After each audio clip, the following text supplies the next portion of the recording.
सभी को भावपूर्वक नमस्कार। वैदिक आध्यात्मिक उपचार सेवा केंद्र में आप सभी का हार्दिक स्वागत है। हमारे श्री गुरु एवं आपके यहाँ के एवं हमारे यहाँ के स्थान देवता, ग्राम देवता, वास्तु देवता, उपास्य देवता और आप सभी के श्री गुरु के चरणों में मैं वंदन करता हूँ। आज का सत्संग बहुत ही महत्वपूर्ण है और यह सत्संग में आपके सभी प्रश्नों के उत्तर आपको भगवान जी आज प्रदान करने वाले हैं। तो आज के सत्संग का जो शीर्षक है वह है अध्यात्म एवं धर्माचरण के विषय में महत्वपूर्ण कुछ तथ्य। तो अध्यात्म का महत्व हम देखेंगे। अधिकांश लोगों को सुख राई समान एवं दुख पर्वत समान लगता है। कलयुग में सामान्य मनुष्य के जीवन में सुख लगभग केवल 25% है एवं दुख यह 80% है। केवल मनुष्य ही नहीं अपितु अन्य प्राणी मात्रा की भी भागदौड़ हर पल अधिक से अधिक सुख प्राप्ति के लिए होती है। इसके लिए प्रत्येक व्यक्ति पंच ज्ञानेंद्रिय अर्थात मन एवं बुद्धि द्वारा विशेष सुख भोगने का प्रयत्न सतत करता है, परंतु विषय सुख जो है तो वह तत्कालिक है। तो विषय जो सुख है तो वो केवल तत्कालिक है एवं निम्न श्रेणी का वह सुख है। तो दूसरी ओर आत्म सुख अर्थात आत्मा का सुख अर्थात आनंद यह चिरकालीन है एवं सर्वोच्च श्रेणी का यह होता है। अध्यात्म यह जो शास्त्र है तो यह आत्म सुख प्रदान करने वाला शास्त्र है। सुख न बिना धर्मातनम तस्मार्तम धर्मोपरो भवन्ते अर्थात खरा सुख आनंद अर्थात धर्म पारायण धर्माचरण करने से ही हमें मिलता है। तो इसमें हमने अध्यात्म की कुछ परिभाषा देखी।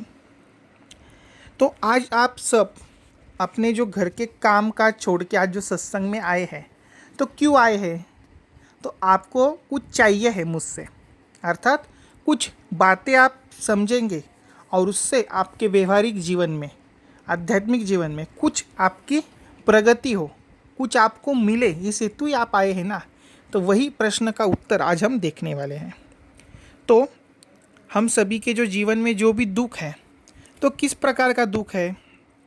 तो शारीरिक दुख, मानसिक दुख, आध्यात्मिक दुख और आर्थिक दुख, अनेक जो व्यवहारिक समस्या है।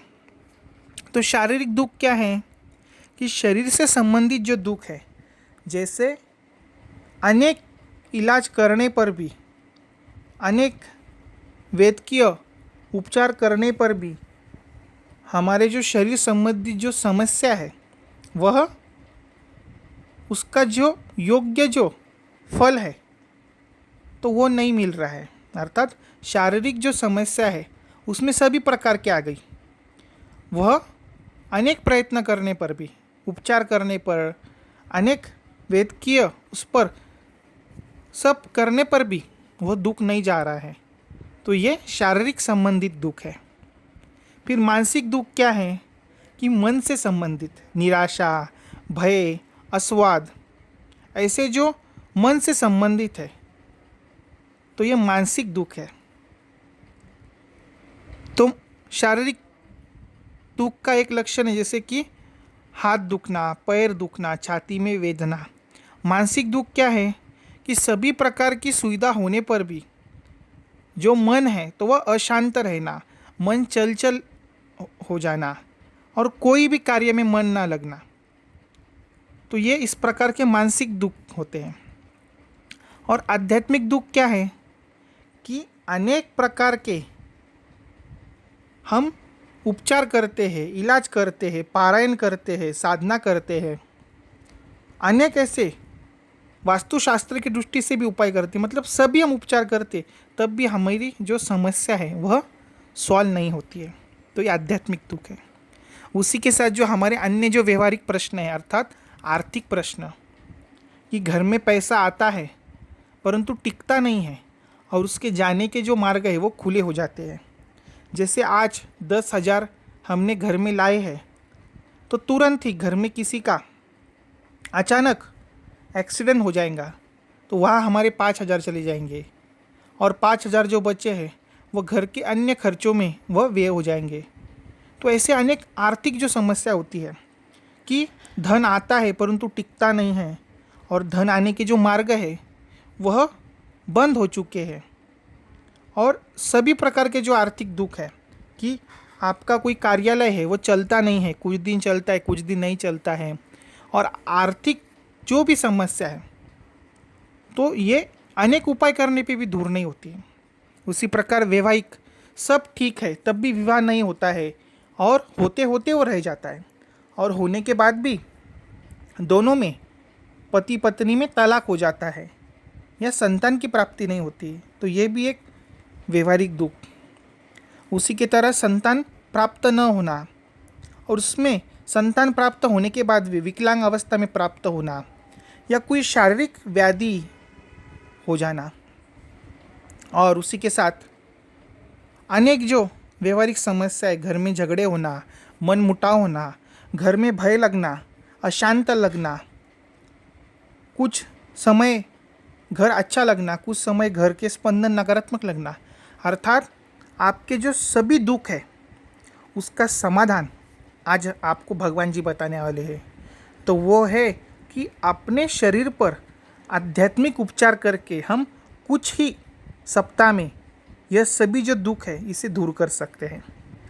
हम आज तक जो भी हम उपचार करते आए तो ये सब बाहर है, बाहर जाके हम पारायण कर रहे हैं, बाहर जाके हम शांति विधि कर रहे हैं, हम रत्न धारण कर रहे हैं, हम पूजा पाठ कर रहे हैं, हम तीर्थ यात्रा जा रहे हैं, हम अनेक अनेक ऐसे बाहर के उपचार कर रहे हैं, परंतु वो करने से पूर्व हमें हमारे आत्मा पर उपचार करना है। अर्थात हमारे जो शरीर है, हमारे जो सप्त चक्र है, इसकी हमें सर्वप्रथम शुद्धि करना है। और फिर आप कोई भी साधना करो, तीर्थ यात्रा जाओ, उपासना करो, पारायण करो, साधना करो, तो उसका जो रिजल्ट है तो वो आपको 100% प्राप्त होगा। क्योंकि जब तक आत्मा की शुद्धिता नहीं होती है तो आत्मा दूषित रहती है, सप्त चक्र दूषित रहते हैं, सूक्ष्म शरीर दूषित रहता है, तो जो सात्विकता है वह आत्मा तक पहुंचती नहीं है, और आत्मा रज एवं तम के आवरण से वह ढक जाती है। तो ये सत्व रज तम क्या है वह भी हम देखेंगे। तो आप सभी ध्यान से लिख लें कि सत्व रज तम ये क्या है। तो आप हमारे हर सत्संग में सुनते होंगे कि सत्व गुण, रज गुण एवं तम गुण। तो आप लिख लें, सृष्टि की रचना मूल त्रिगुणों से ही हुई है, सत्व रज एवं तम। आधुनिक विज्ञान इससे अनभिन्न है। यह तीनों घटक सजीव, निर्जीव, सूक्ष्म एवं स्थूल वस्तुओं में विद्यमान होते हैं। अर्थात हर वस्तु में इसके स्पंदन है, सत्व रज तम के। किसी भी वस्तु से प्रक्षेपित स्पंदन उसके सूक्ष्म मूल तत्व सत्व है या रज है या तम है, इसके अनुसार वह निर्पित होती है। इससे प्रत्येक वस्तु का व्यवहार भी प्रभावित होता है।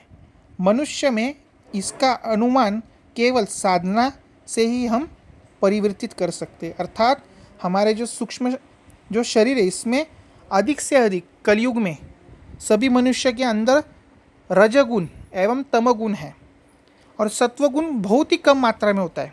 तो जितना हम सत्वगुणी कृति करेंगे, सत्वगुणी उपचार करेंगे शरीर पर, घर पे, तो उतनी सत्वगुण की मात्रा बढ़ेगी। और जो भी समस्या आपके जीवन में शारीरिक, मानसिक, आध्यात्मिक, व्यवहारिक, विवाह में समस्या, संतान प्राप्ति में समस्या, जो भी समस्या, उसका निवारण केवल सत्वगुणी उपचार पद्धति से ही कर सकते हैं। तो हम सभी को अधिक से अधिक सत्वगुणी बनना है, अर्थात सात्विक बनना है। तो सत्वगुण क्या है? तो पवित्रता तथा ज्ञान का यह द्योतक है। सात्विक मनुष्य किसी फल अथवा मान सम्मान की अपेक्षा अथवा स्वार्थ के बिना समाज की सेवा करता है, एक उसका उदाहरण है।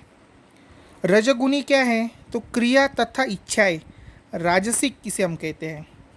राजसिक मनुष्य स्व के लाभ तथा कार्य सिद्धि के लिए ही वो जीवन जीता है। और तमगुणी क्या है, अज्ञानता तथा निष्क्रियता। तामसिक तामसिक मनुष्य दूसरों को अथवा समाज को हानि पहुंचाकर स्वयं का उद्धार करता है। तो हमें हमारे जो शरीर में जो रजगुण है, जो तमगुण है, उसे हमें पूर्णत्व निकालना है और संपूर्ण हमारा शरीर सत्वगुणी बनना है। जब हम सत्वगुणी बन जाएंगे तो हमारे जीवन में जितनी भी समस्या है, शारीरिक, मानसिक, आध्यात्मिक, व्यवहारिक, जो भी, उसका निवारण हम खुद कर सकते हैं भगवान जी के बताए गए कुछ उपचार से। तो इतना उसका महत्व है। अब हम मनुष्य देह की रचना कैसी हुई है वह देखते हैं और हमारे मूल घटक क्या है। तो आप वह भी ध्यान से लिखें।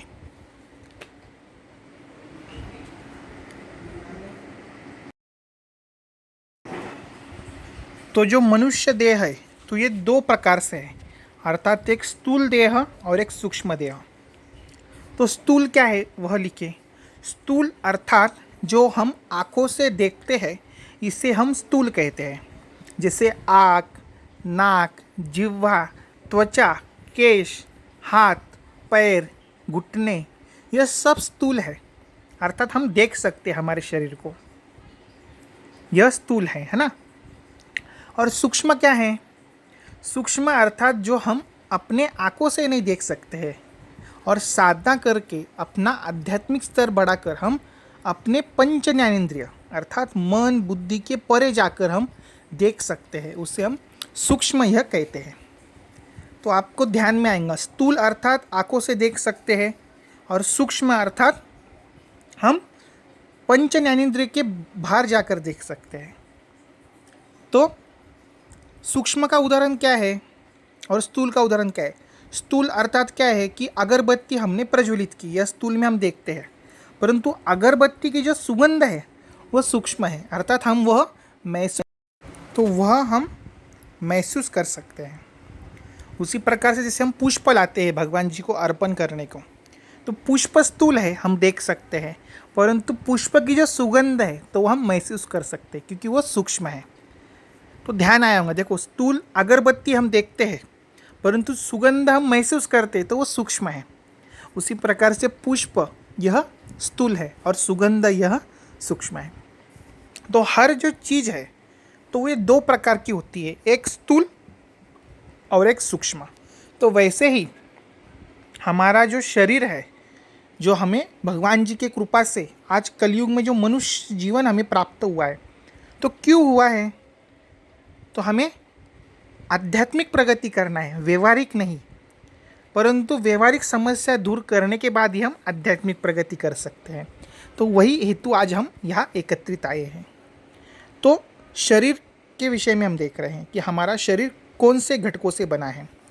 तो स्थूल देह जो आप देखते हैं, आँख, नाक, कान, बाल, हाथ, पैर, जिह्वा, त्वचा आदि, और उसके अंदर सूक्ष्म शरीर है, उसे हम सूक्ष्म देह कहते हैं। आप लिख ले, सूक्ष्म देह।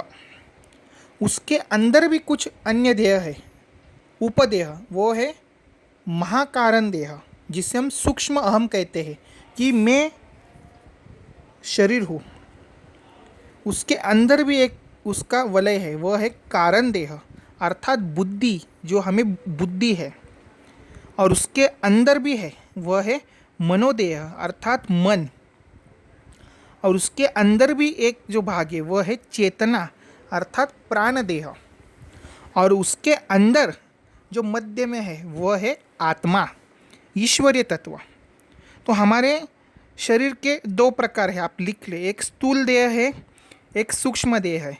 स्थूल देह अर्थात जो हम शरीर को देख सकते हैं वह है, और सूक्ष्म देह अर्थात जो सूक्ष्म रूप से शरीर के अंदर विद्यमान जो वलय है, उसमें प्राण देह है, मनोदेह है अर्थात मन, उसमें आत्मा है, कारण देह है अर्थात बुद्धि, और महाकारण देह अर्थात सूक्ष्म अहम।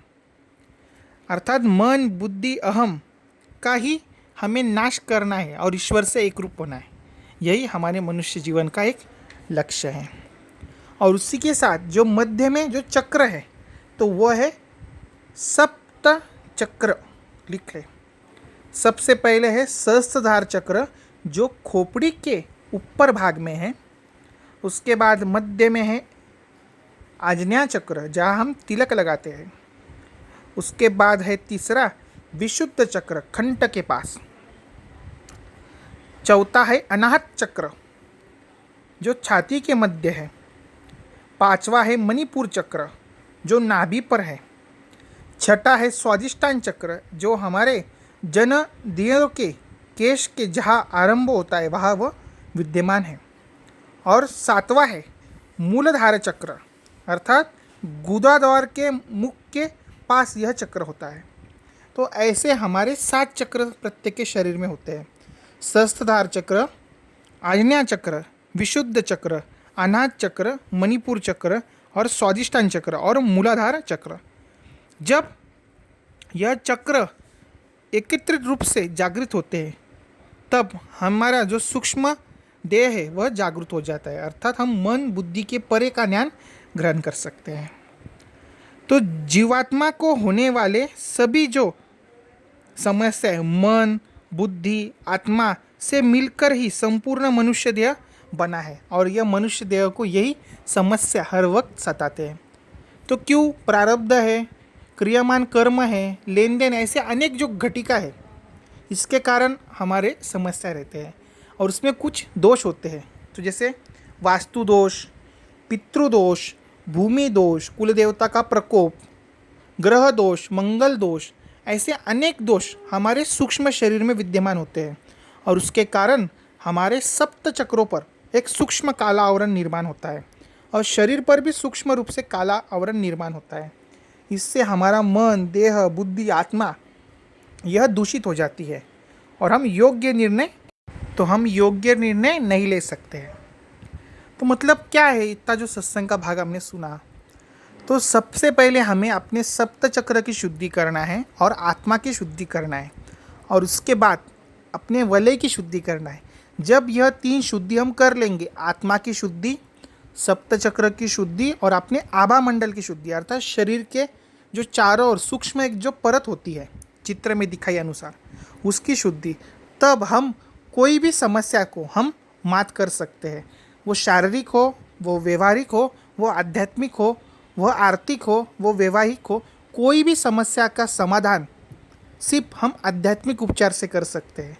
तो क्या करना है? तो हमें पंचतत्व के उपाय हमारे शरीर पर करना है।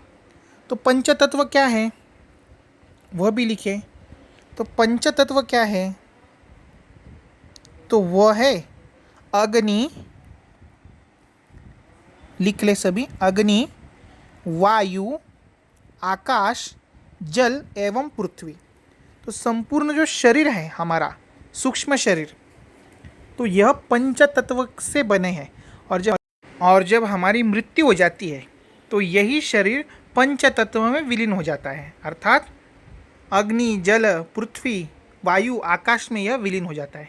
तो यही पंच तत्व के उपाय जब हम शरीर पर करते हैं रोज, तो हम इस दुनिया में भयमुक्त होकर हम हर समस्या का समाधान कर सकते हैं। वह है आध्यात्मिक उपचार करना। अब हम अगले सत्संग में वह विस्तार से देखेंगे।